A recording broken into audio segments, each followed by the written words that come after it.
Please like, share, and subscribe for more provocative murder mysteries.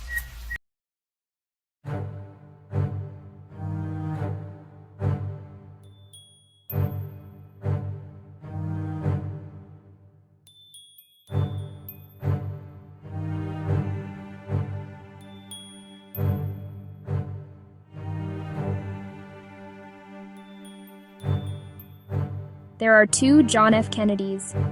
The one America crowned with light, young, heroic, immortal. And the one who walked in shadow, carrying desires that no speechwriter could polish away. This is not a story meant to diminish him. It is a story meant to understand him.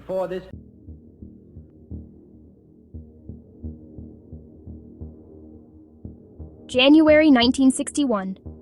Washington awakens to Camelot. The nation sees glamour, poetry, promise. Behind the draped curtains of the White House, the schedule never ends, and neither do the visitors.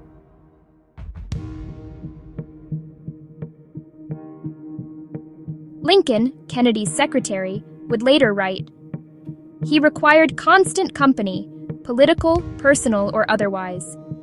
Judith Exner remembered coded calls, discreet arrivals at side doors.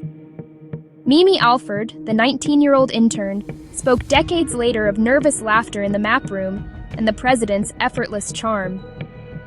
"He made you feel chosen," she said, and that feeling was intoxicating.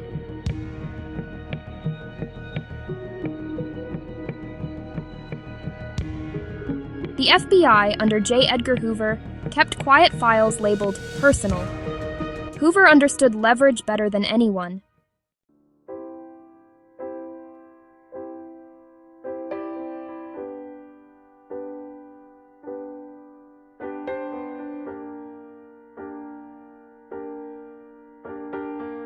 Long before Jackie, before power, there was Lemoyne Billings.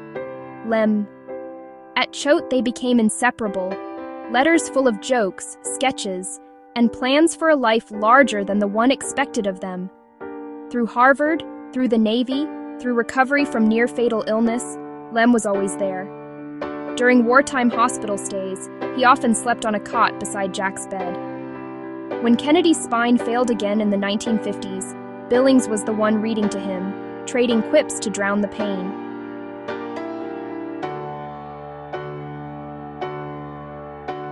By the time Kennedy reached the White House, Lem had his own room in the East Wing, his own phone line, his own key.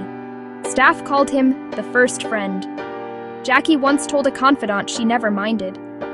They couldn't function without each other. Their closeness drew whispers then and now. Some letters brim with warmth rare for men of their time, affectionate nicknames, private jokes, an ease that defied formality. No evidence proves romance, only loyalty, deeper than most marriages endure. Secret Service men recalled nights at Hyannisport, when the house overflowed with guests. Jack and Lem would talk until dawn, sometimes falling asleep in the same room, the same bed. To them, it was habit born of years, not scandal. "He's the one I can be myself with," Kennedy once said quietly. In a life scripted by politics, Lem was unscripted truth.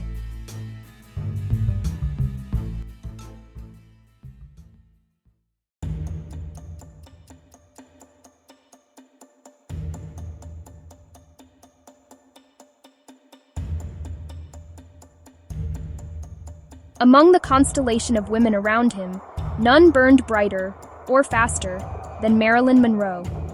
FBI logs confirm calls between her and the White House in 1962. That May, she sang the song the world still remembers, "Happy Birthday, Mr. President." Judith Exner spoke of secret meetings arranged through intermediaries linked to organized crime. Mary Meyer, painter and Georgetown intellectual, discussed dreams of peace with him on afternoon walks. In 1964, she was found murdered on a canal path. Her diary disappeared into CIA hands, never publicly recovered. The boundary between intimacy and security blurred. Hoover's agents documented, observed, but never confronted him.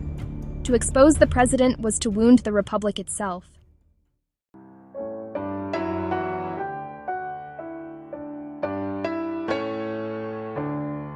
By autumn 1963, Kennedy was a man divided between image and fatigue, between the demands of a nation and the quiet voices that filled his nights.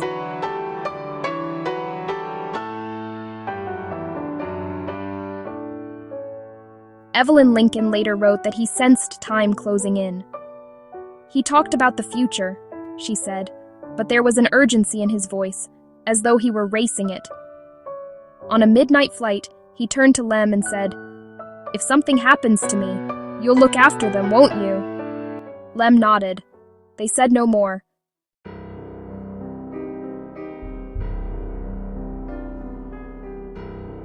November 22nd, 1963, Dallas, Texas. The motorcade rolls through sunlit streets, confetti rising like dust. Jackie's gloved hand waves. Jack's smile catches the light one last time.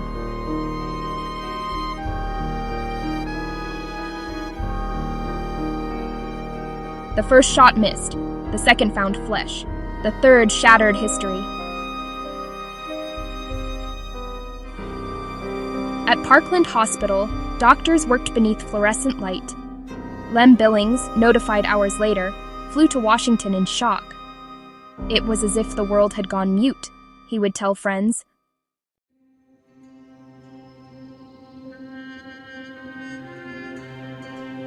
In the days that followed, the myth of Camelot was born, Jackie's invention to give tragedy a frame of beauty. But behind closed doors, Hoover opened his vault. Inside were memoranda marked confidential, lists of women, phone transcripts, references to Billings labeled personal companion. None were released. The country was grieving. Truth could wait. Lem moved into an apartment filled with Kennedy photographs. He would never marry. Friends said he spoke of Jack every day until his death in 1981.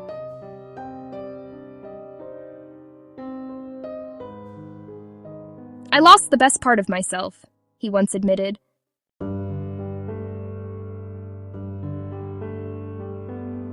As decades passed, biographers opened the sealed boxes, letters, FBI files, interviews. The portrait that emerged was no less noble, only more human. A president brilliant and flawed, courageous yet reckless, capable of compassion and betrayal in the same breath.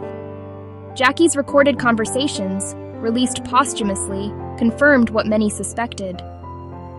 "He was unfaithful," she said softly, "but he was my husband, and I loved him."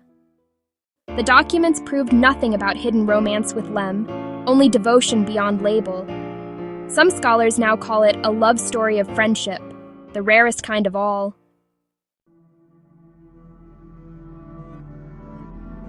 History prefers its heroes simple. But the truth of John F. Kennedy resists simplicity. He was a man of blazing intellect and unquiet heart, haunted by pain, driven by appetite, sustained by loyalty. After his death, America built a legend called Camelot. Yet beneath its golden soundtrack lie letters, diaries, and memories whispering a harder truth, that greatness is never pure, and humanity is never neat. This was John Fitzgerald Kennedy, the promise, the passion, and the secret life that history can never entirely silence.